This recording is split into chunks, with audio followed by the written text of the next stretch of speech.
So Supreme Court is hearing pleas on same-sex marriage and why they should be valid, as well as perhaps a part of Special Marriage Act from 1954. Here is everything that you need to know about it and how it affects you as perhaps a person who is not gay or not a part of the LGBTQ plus community.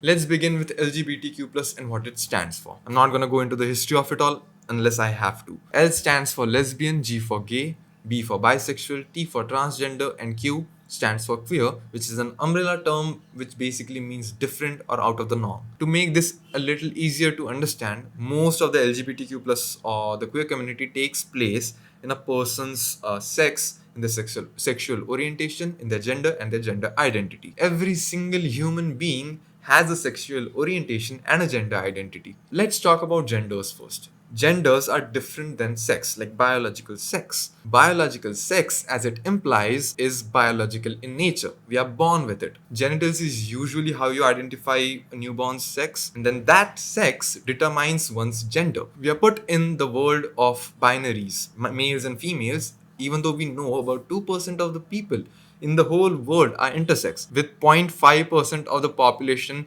that can be identified clinically. This is not social science or pseudoscience. This is biology. I'm talking about biology right now. This biological sex determines our gender for the most part. We are assigned this gender, but gender is not a subset of biology. It somewhat relies on biology, but not in a typical scientific sense per se. Genders are a part of social and a cultural aspect of our life. When we talk about males or females in a scientific sense, we are talking about specific things. Now, here is where it gets a little complicated. When we are talking about genders, what do we rely on to distinguish the differences between a man and a woman? Most people will say biology. Different genitals, physical differences, voice differences, height, weight, that kind of thing. I've talked about masculinity and femininity in a previous video, so if you want to check that out, please do. I'll still give some context for this video. For example, most men have a lower voice, like a lower pitched voice. Women have a higher pitched voice. But let's say a man has a higher pitched voice like a woman. We don't discriminate against that man for having a higher pitched voice. Or do we? Yes, people do bully men for having higher pitched voice. That's the gist of the video Toxic Masculinity and Toxic Femininity, that video. But the point of that video in this context right now is the man is not any less of a man, or rather should not be treated as a lesser being for not fitting in the norm. That's a very important part of the LGBTQ plus discourse. Getting back to genders, as I said, the more you go down the list of what makes a gender that specific gender, the more we realize that genders are non-binary and there's overlap between them. Most of them are traits designated by the society. Physiological traits, personality traits, emotional traits, like anger is a manly thing and sadness is a very, very feminine thing. Fuck it, fashion as well. These are just traits at the end of the day. And as I said, the deeper you go down the list, the more you realize they overlap. Because of this, it gets so complicated that it becomes super easy. It becomes a subjective choice. It's a choice of a person who wants to present themselves in a certain way. Now, majority of us humans express ourselves in the binary. Males identifying and expressing themselves as men and females identifying and expressing themselves as women. I very much understand that, and it's absolutely valid to say that this is the norm. But it's not limited to the norm. Sometimes males or females or any person, due to dysphoria or whatever, since childhood, they don't feel like themselves when they are expressing themselves in the binary of the assigned gender, a gender which they are supposed to be. For example, a person born male presenting himself as a man might feel depressed or disconnected or different from others due to his expression being in the assigned gender. This person is living a life that is expected of him because he was born male. But then the realization sets in that there's more feminine traits in me than masculine. So now this person starts presenting herself as a woman. After a lot of paperwork and a lot of time, they might get gender affirming therapy, hormone therapy, surgery, whatever it may be that makes them feel more comfortable with being who they are. In this case, a woman. Now, a trans woman is not the same as biological woman. No one is saying that. But a trans woman, a trans man, non binary, whatever it might be, they should not be treated as lesser beings for not fitting in the norms of what a male or a female is supposed to be. They deserve equal rights, equal respect, and deserve to live a life with dignity without being harassed. On that note, also, it's subjective. This was just an example. A man can still identify with feminine traits without being a transgender. He can be non binary or whatever. It's a very subjective thing on an individual basis. Generalizations often doesn't work with these things. You have to take in the accounts of individuals. Once you understand that sex and genders are two different things and that they should not be treated with discrimination just based on the gender identity or non-conforming beliefs, sexual orientation becomes very much easy to understand. Like, actually, there's no difference in being like gay, straight, bisexual, or anything. Like, everyone wants the same thing, like love. Everyone wants to get married, everyone wants to have a happy life with a partner. Why does a straight, heterosexual, cisgendered person like someone from the opposite sex? Most men like women, most women like men, and it's a very, like, it's the norm basically, and that's what people's opinions on relationships are, that a man and woman should be in a relationship because a lot of people are in that relationship. Let's talk about a heterosexual relationship and how it is similar to a non-heterosexual relationship. Before we get into that, heterosexuality is justified under patriarchy, and by that I mean patriarchy justifies heterosexuality. First point, a heterosexual couple like each other, like naturally. You don't really have a choice in it. You just like someone from the opposite sex. This right here is on an individual level. Non-heterosexuals or anyone from the queer community is the same. They like someone from the opposite sex, they like someone from both sexes, they like people rather than their sex or their gender identity. It's an individual's preference, it's who we are inherently. That's sexuality for everyone. A straight person is straight because he is straight. A gay person is gay because he is gay. It's not something you choose, it's something you just are. Second point, a heterosexual married couple wants to have a family. They get a new house, they procreate, they have kids, they raise them, whatever. This right here is an individual level as well as a couple, because there's two parties involved in the decision making of starting a family. This here gets a little complicated because of the patriarchy that we talked about. Because there's justification that it is important for marriage to be heterosexual to procreate and have kids. That's the justification of patriarchy. But what if a woman, a heterosexual woman in a heterosexual relationship doesn't want kids? What then? What if one or both, man and the woman, are sterile and they cannot have kids? Does that not make them man and woman and not a heterosexual couple? Like, that it doesn't make any sense. Because no, it still means now it's about the individual's choice and or it's who they are inherently. And guess what's similar to that? Homosexuality or any other queer relationship. Third point, kids need a father and a mother figure. Nope. It's good to have two parental figures, but it doesn't have to be a mother and a father. What you are trying to say is the kids need masculine and feminine figures to teach them to conform to the gender identity in society. Patriarchy. In which case, single parents, what about them? Widows, what, like, should you take away their kids from them because they don't have a mother or a father figure? What about orphans? Should they not be allowed to live? Which brings me to the point, a single person who is not in a relationship can still adopt a kid. The thing is, any parent can fulfill the roles of a masculine and or a feminine figure in the kid's life. The parent needs to be willing is all. Because at the end of the day, it's just traits. Fourth point, on a social level, through religion, colonization, media discourse, politics, a lot of social conditioning has happened to us.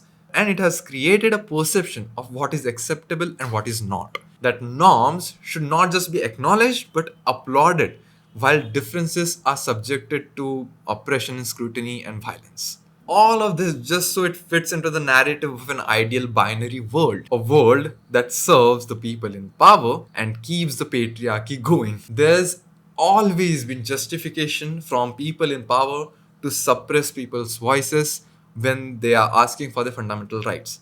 civil rights movements, feminist movements, caste system abrogation and abolition of Section 377. It has always happened. But in social spaces, the only opposition we have is from people who either do not understand us or who are not willing to understand us. To be very honest, the eventual goal is to make marriage laws as loose and as liberating as possible. But as of now, it doesn't really affect the heterosexual way of living life. Like, literally, this does not affect you and your personal liberties. One thing that is very important about this situation is that it's showing a part of our government, of our democracy, that is turning a blind eye on the constitutional rights given to every single citizen of this country. The fundamental rights of Article 14, 15, 19, 21, and 25 are being used to make this case. Let's go through them real quick. Article 14, right to equality. The queer community does not have the equal rights to marry whoever they want and be recognized by the state. The response of the center is absolutely bonkers. Same-sex marriage is not a new phenomenon. It had been existing earlier, and they never claimed equality. They were never given equality. That's a very important aspect.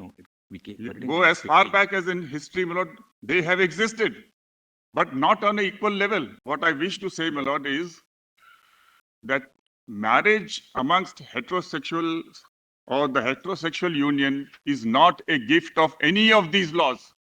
And that heterosexual union, my lord, as the Lordship knows, is responsible for the perpetuation, the very existence of the human race, its perpetuation. Without it, my lord, the society itself will not live. The nations will not be there. But the other relationship, merely because there is love, affection, and concern and care, etc., that's just one part of the heterosexual union. That's not the core of the relationship. Article 15, that prohibits discrimination. The queer community does face discrimination. The center has the audacity to say that, oh, you are not equal. You do not fit into the ideology and our perception of what a marriage is. So you will not get these rights. Hello? That's discrimination. Article 19, freedom of speech and expression.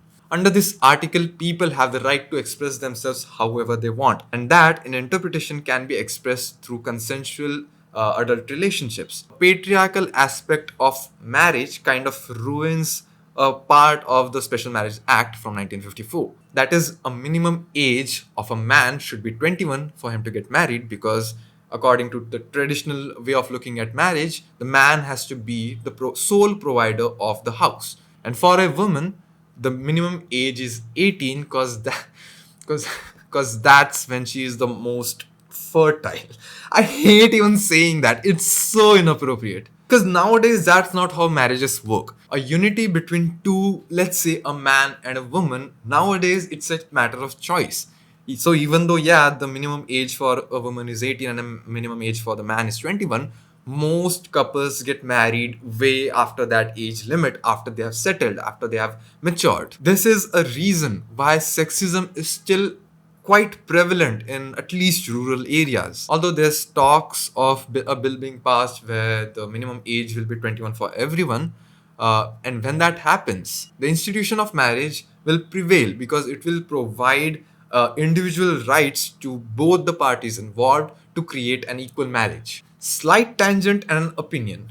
This requires a support from feminism because inequality of treatment of the genders also leads to the discrimination of the queer community. For now, the idea is that self-identifying individuals will have to make a compromise to be involved in the labels of males and females, in which case the minimum age will be 18 for a woman, 21 for a man, a trans woman will be 18 and trans man will be 21.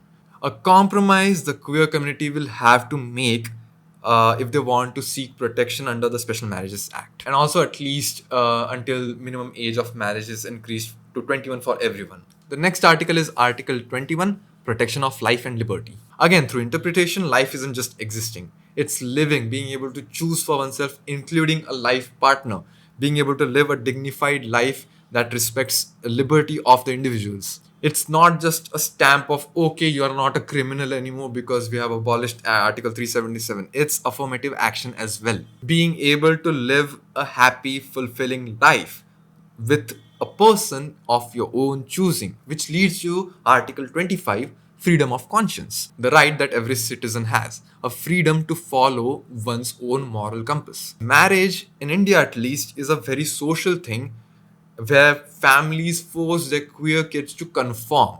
And it's simple because the law allows it. You, as a straight cis person, might think that relatives and families being involved in your marriage is okay. Fuck it, you might also encourage it. But that is a privilege many don't have. This case affects those people. You are still free to involve your family and relatives in your life, in your marriage, whatever. But this law will allow queer people to get away from, let's say, their homophobic or transphobic families, being able to start their life again, having a life partner, getting their own houses, being able to adopt kids, having the same bank account, tax benefits, all of these things. It is very important for queer people to have this, especially if all these rights are given to the heterosexual group already. People who have a queer moral compass, which is still in the bounds of fundamental rights given to every single citizen in this country. They have their right to freedom of their conscience. If you feel like you have all these rights, you have all these freedoms to be who you are, to be able to choose who you live with,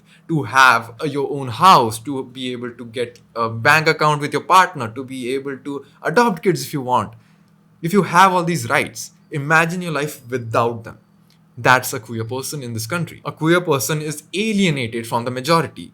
The democracy provides equal rights and equal opportunity, equal respect to every single citizen of this country. But it does not end at discrimination and decriminalization. We need affirmative action. Even you just saying, yes, queer people should get equal rights as their heterosexual friends or whatever, it is showing affirmative support in the society. As human beings and citizens of this country who are provided with equal fundamental rights, a queer person should not be treated as a lesser being just for not fitting in what the majority thinks. And not to take it too far, but what the majority thinks is very similar to what the colonizers thought. The real answer of how it affects you as a person who might be heterosexual, cisgendered. Honestly, it gives you a perspective on people and their lives that you do not relate with. This gives you an opportunity to get equal rights to people who need it. And if you want unity, peace, and love,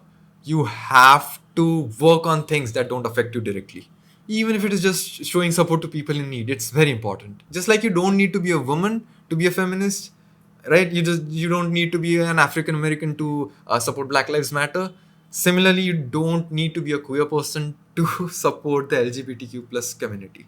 I hope this video helped you understand some things about the queer community, enough to question the discriminatory laws, and hope you support us going forward when and if you might see someone being discriminatory, abusive, and bigoted towards the queer community. I might not be the most educated person in these topics, but I mean well. I want our country to be united in a libertarian way, with how it is supposed to be. Because our democracy has always allowed it, but people were always oppressed and the voices were silenced every time they wanted these rights for themselves.